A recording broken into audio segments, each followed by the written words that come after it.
This morning we are on the trading floor of Barclays, just monitoring really what this day means from a market perspective.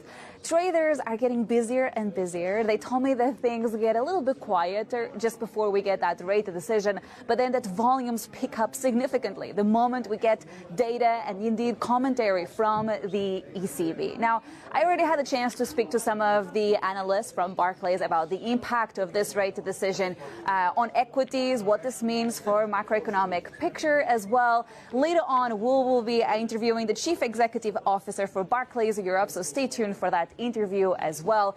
Now, as we approach this ECB rate decision, the Barclays house view is that we are going to get a rate cut of 25 basis points and that this is going to start a rate cutting cycle of 150 basis points until June 2025. So let's see what sort of message we'll get from the ECB later on about the future path of the rate policy, if they will give any indications really. At the same time, though, when you think about what Barclays is expecting between now and the end of the year, we're talking about 75 basis points of cuts.